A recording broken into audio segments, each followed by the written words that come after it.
I've interviewed AI engineers for top Y Combinator startups. Last week, I interviewed someone for a 2.5 hour coding interview for a FinTech startup. And within 5 minutes, he made the same mistakes that almost every senior engineer makes in the AI engineer coding interview. So in this video, I'm going to be showing you both sides of the table. The best practices, the common mistakes to avoid, and what to do in the interview to ensure that you get hired. But why should you trust me? Well, first of all, this is an AI engineer interview in finance, and I'm wearing the classic white linen finance bro in Europe starter kit. So clearly I mean business. But I'm also someone who became a self-taught senior AI engineer in such a short time by learning how to interview properly, a skill that most experienced engineers have a hard time mastering. And now I help those engineers learn those same skills so that they land their dream AI engineer job. All right, so let's begin. This will be a mock interview. Since I played way too much RuneScape growing up, I don't really have any friends, so I'm going to be acting as both the interviewer and the interviewee. And this interview will feature some of the most common patterns you will see in an AI engineer coding interview, so you'll learn how to navigate it confidently. So just to prepare, I have an empty cursor environment. Also, the code will be available on GitHub through the link in the description. I got my .env file with an OpenAI API key and a Python environment with the OpenAI library installed. Now, how I like to start interviews is by giving the candidate a very open-ended question or prompt for something to build.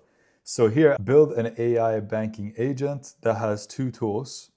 The first one being get balance, and the second, list transactions. It can depend a lot between interview to interview whether you're able to use coding assistants. In this one, you're not able to use one.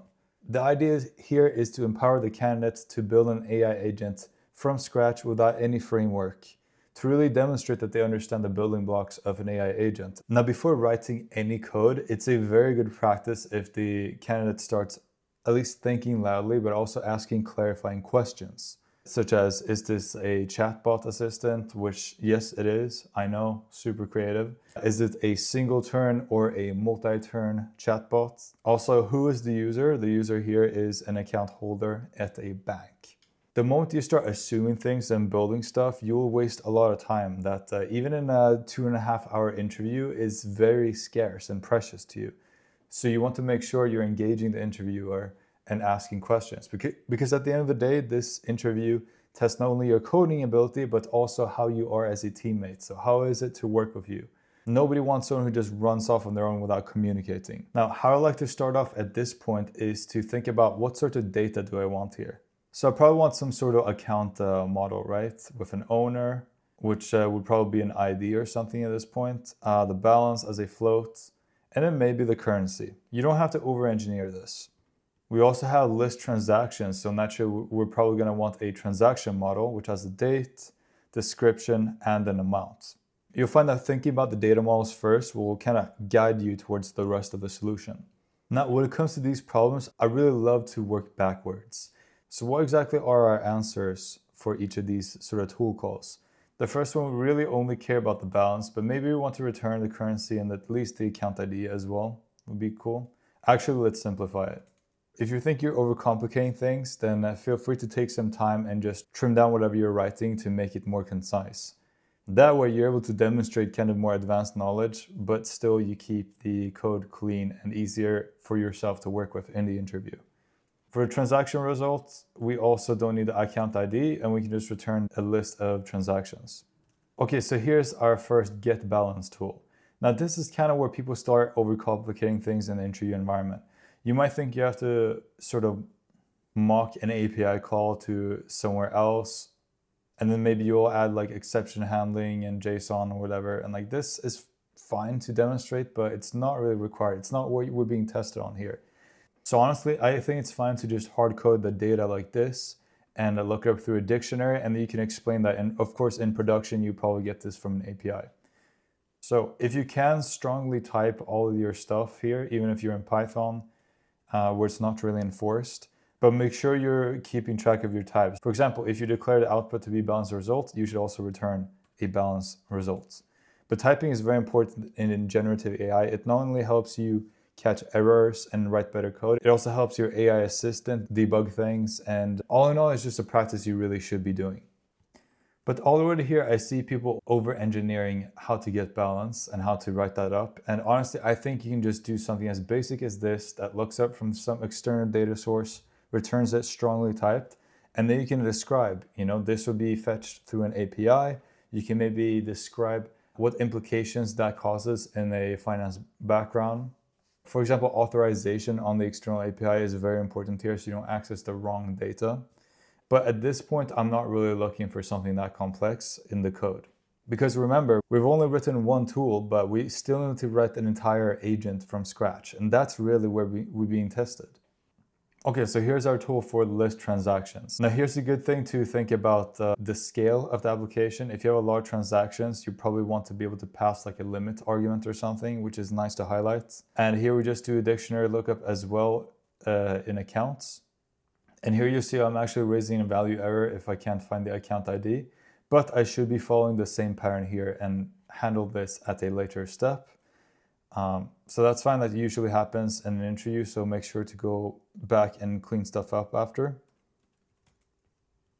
And same thing here, I'm just using hard-coded values to simulate getting transactions from some data source. And of course, we're going to change this to transaction result.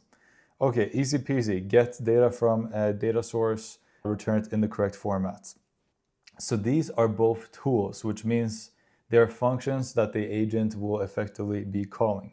So here you might be thinking, well, account ID is a parameter in both of those. We probably want some of these arguments, like the limit, to be determined by the LLM. But the account ID, it makes no sense, because first of all, you're sending the account ID to the LLM, which can cause problems on like data residency, for example, if the account ID is like personal information. But also, you're relying on the account ID being echoed completely by the LLM, which it might mess things up. It might have one character be lowercase, whatever. It's always prone to hallucinations. So what we could do is separate the arguments here with arguments that will be deterministically called. So here I'm passing to every tool something called a dictionary called trusted context, which we know will be deterministically supplied. So we can trust it for really important things such as account ID, which we just get out of that. Whereas untrusted context such as limit is still handled here separately. Now at this point, it might be difficult to kind of envision, how are these tools going to be called by the LLM? Because you might be used to a framework that just handles stuff like this for you. And that's why it's really important to try to build this agent from scratch from yourself, because it's honestly not that intimidating. But let's gather all our tools into a mapping right here. And now we need a way to describe to the LLM that these tools exist and how to use them and when to use them. And for this, we define a tool schemas, which is an array with a mapping for each tool. So the type it is, and this can really take any shape that you want, but this is kind of like the OpenAI recommended schema. So you have a function and you take its name here, give it a description so that the LLM can figure out when to use this. So here it will match the user's prompt with this description. And here are the parameters it can use. So like in this case, our arguments, which for getBalance, it doesn't have any. But for list transactions, it now knows that, it can return a limit parameter that we can use to call this function. Okay, now for the fun part. Let's actually write the code that calls these tools. We'll make a dispatch function that can take name, maybe arguments, the mapping of all the tools, and the trusted context. First of all, let's just have a check that the tool name is actually in the tools mapping. If it's not, then let's throw this error early. Now let's put the call arguments inside of a dict and then add our trusted context into it. Just realized I forgot to kind of copy this over here. And now since we're making a deal of passing the account ID here as trusted context, we can probably clean this up and put this inside of the actual account. Just going to format that now. So now we have transactions as a key here, returning transaction objects. And again, I don't want to discourage you from going back and fixing things as you're adding more complexity, because that mirrors how software development on the job works. Like, feel free to just do an easy solution and then add complexity and optimize as you go. Way too often when I interview candidates, they start immediately trying to do over-engineer things and create these like complex data models and logic just for hitting an API and all that. And that's not really what I'm looking for here. I want you to create an agent. And I can see they try to do this to prove their seniority and show their skills, but they're showing it in the wrong ways. They're not showing me what I want to see, and that's how to build an agent and the logic behind it and how to handle things such as exceptions and performance. It's fine to have a couple of errors or be wrong in these basic things, such as like, where do the transactions live? Are they hard-coded? Are they like in the object? That stuff matters less. Also forgot to make these callables. Oops. Let's see, callable. Now I happen to run Python 3.9 here, so I actually need to put this as optional, something you import from the typing module. But if you're higher than 3.9, I think after 3.10, you don't need to worry about this. You can just put the pipe as it was before. Also, we can simplify this. Don't need name here.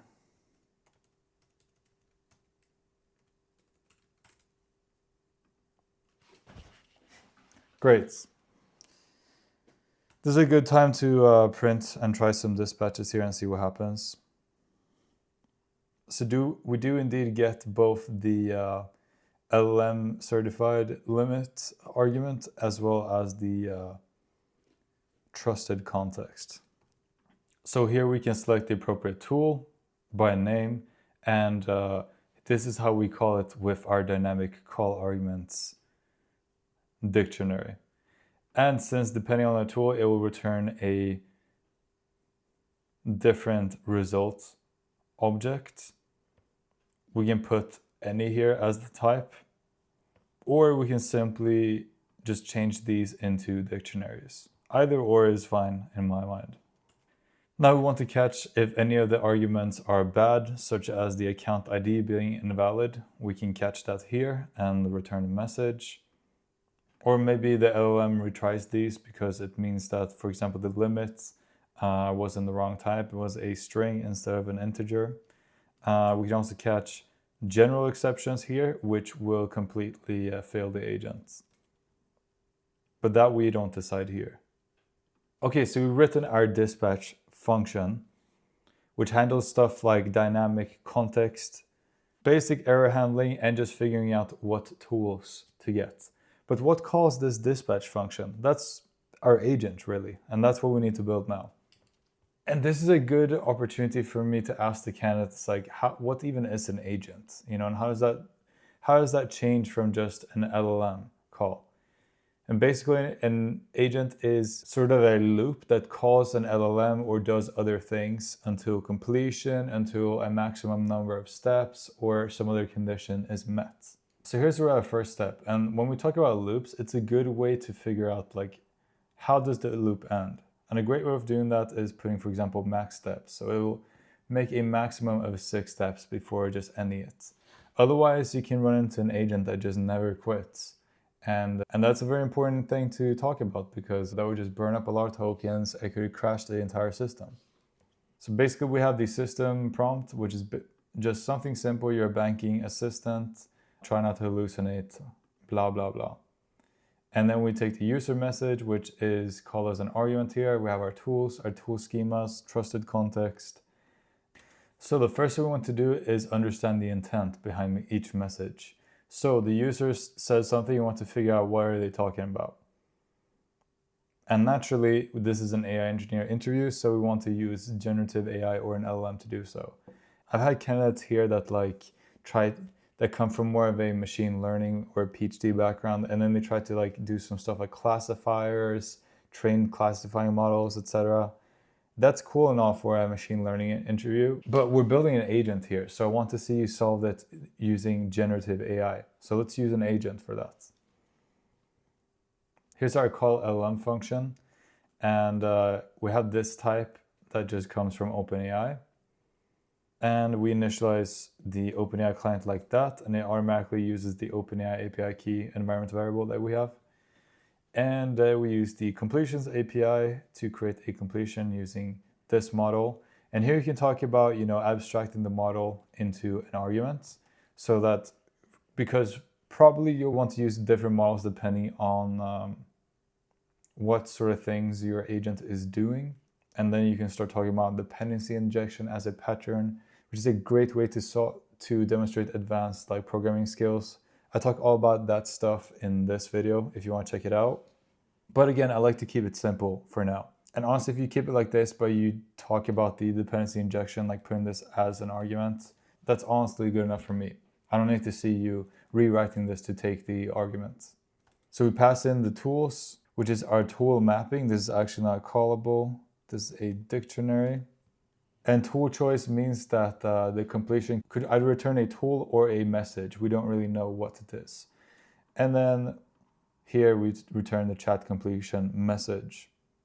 So if we don't have any tool calls, we probably have the final answer here, which means we can just return the message.content. Otherwise, we want to append the latest message to our messages array. But if the message is just a bunch of tool calls, we don't want to append that. So we can create a helper function, and I just call this assistant param. Don't really know what else to call this, because naming things is like the hardest part of this job, honestly. So we take in the message, we initialize a list of an empty list of all our tool calls.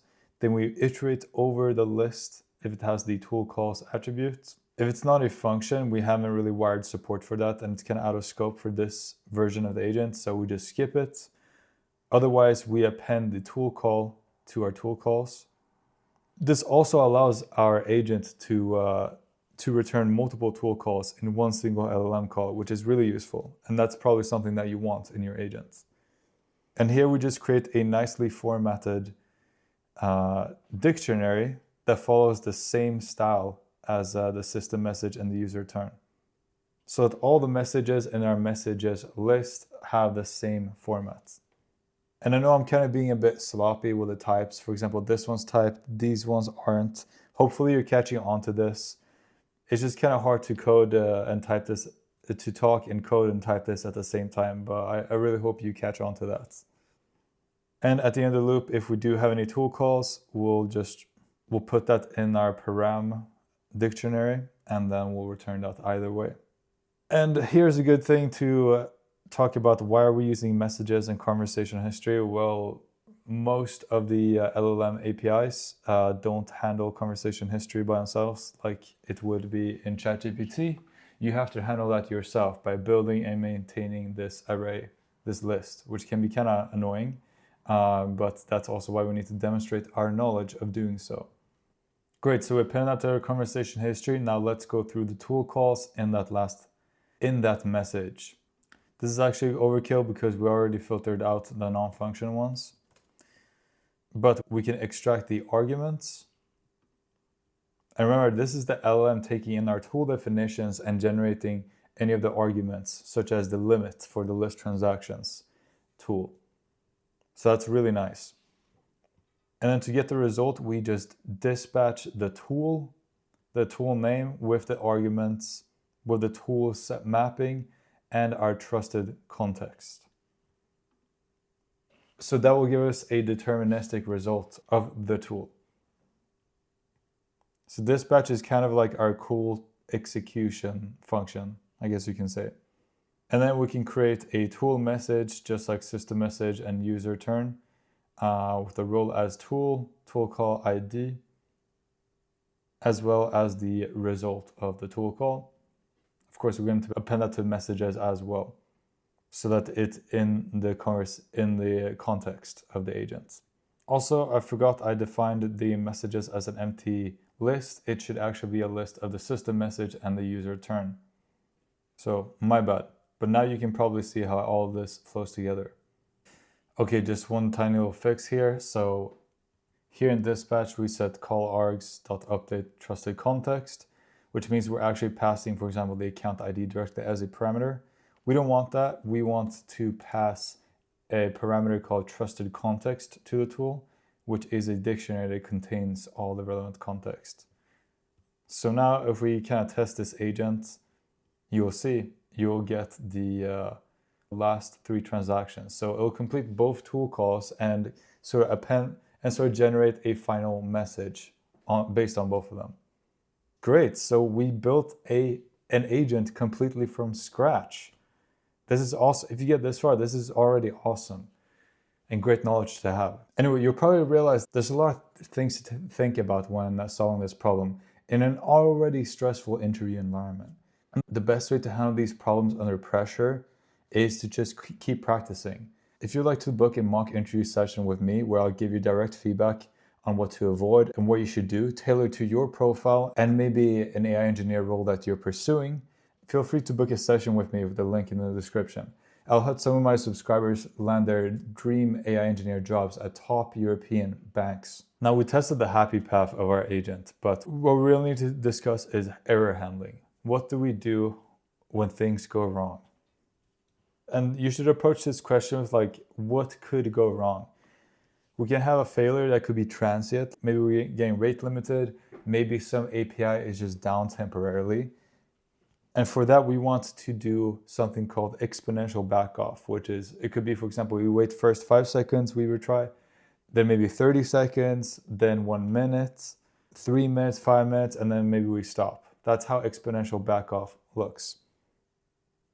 Then we can also have something like our message is rejected by a guardrail, which means the message is no good, so we should just kind of like fail immediately because there's nothing more to do. So we could surface that and then maybe tell the user in a nice message for them to give some other context. And the point is here, the user should never see like raw error outputs.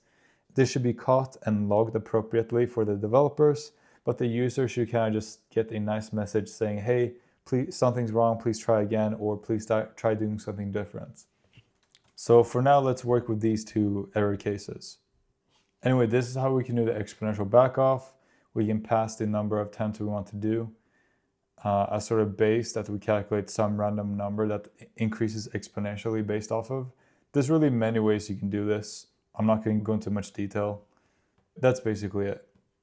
So basically, if we fail somewhere in our application, if the guardrail fails, which means this error is explicitly returned, we just raise it. Otherwise, we might identify the transient error and then we just keep doing this. So basically, we want to pass keyword arguments actually as a dictionary. We spread them and then we call the function generically here. And then we actually call the with retry with the function.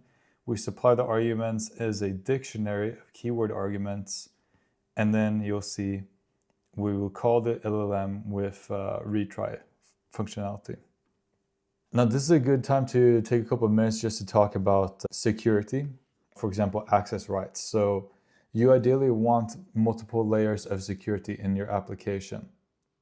How that could look like is, for example, depending on what type of user you are, you will only expose the tools that user has permissions to.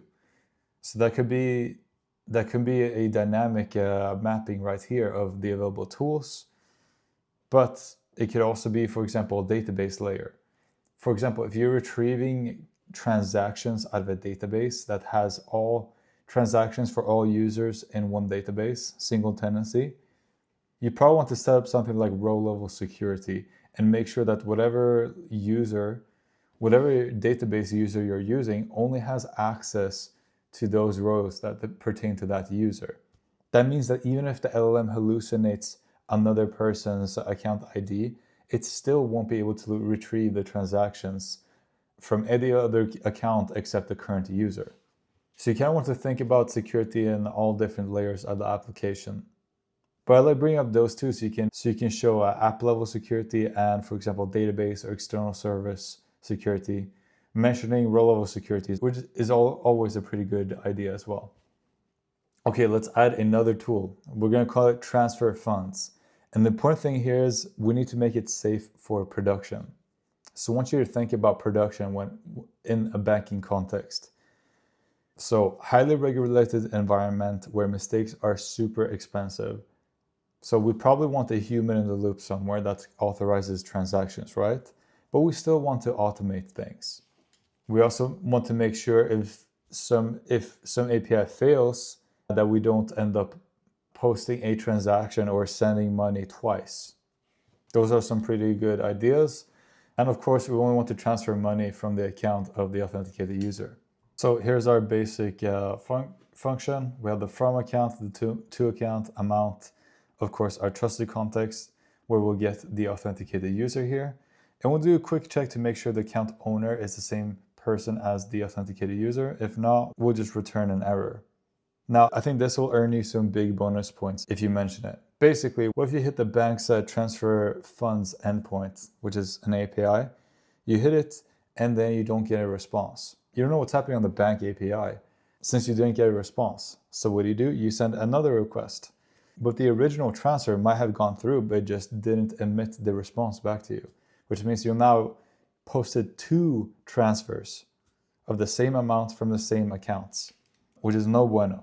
You want this to be idempotent, which means the result is the same no matter how many requests you make. And a simple way to do that is with an idempotency key. So here we have our idempotency key that's in our trusted context, which we'll define later. So we also want a idempotency cache, which will store the keys. And basically, if we have a idempotency key and it's in our cache, we'll return the cache. So we probably want the human in the loop if the amount exceeds some threshold. So I put it here to 5,000 Swiss francs. If it exceeds that, we'll basically ask a human to confirm. Now here, this will happen in whoever has access to the server will have to kind of answer yes to this input. Otherwise, we'll return this kind of error dictionary. So this is very simple, like pseudocode. You probably want it a different way in a production environment, but this is good enough to demonstrate. Anyway, here's just some quick code to show you how this could work. So we can just mock the transfer API here. Actually, this needs to be from account to account. So basically, we check if the idempotency key is in this idempotency cache. If it is, it means we're already processing this transaction. I actually put return false here, but idempotency means it should return the same thing. So we'll return a true, meaning that the transaction has completed successfully. Otherwise, we put the key in the cache, so we know that we processed this. And then we basically just credit the from account and the to account, and then we return true. So actually, we probably want to do the idempotency caching afterwards, and probably return the balance of the from accounts.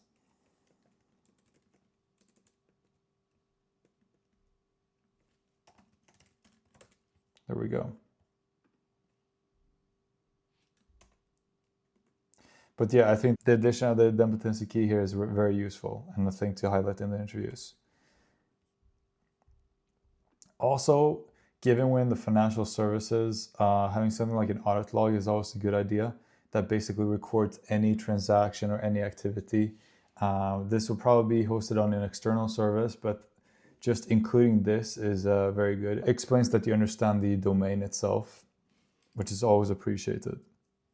Of course, we need to update our tool definition and our tool schemas here.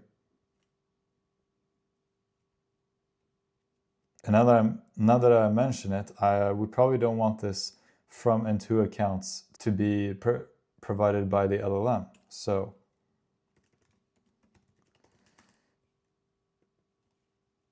this should be from our trusted context.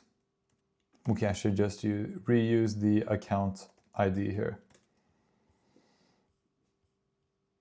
Actually, no, we do need the LLM to provide the to accounts. There we go. So actually, to account needs to be string, not str. So just make sure you change this. And we referenced this before we assigned it. Let's see. And we then provide our authenticated user, which needs to match the owner of the account we want to transfer funds from. So let's add that here in our trusted context. authenticated user. So it probably makes the most sense to have the idempotency key be generated by today's date, the from the count, and the amount to kind of generate a somewhat unique ID. There are more secure ways of doing this, but this is just to prove a point here. And we messed up the ordering here actually, so it should be to account.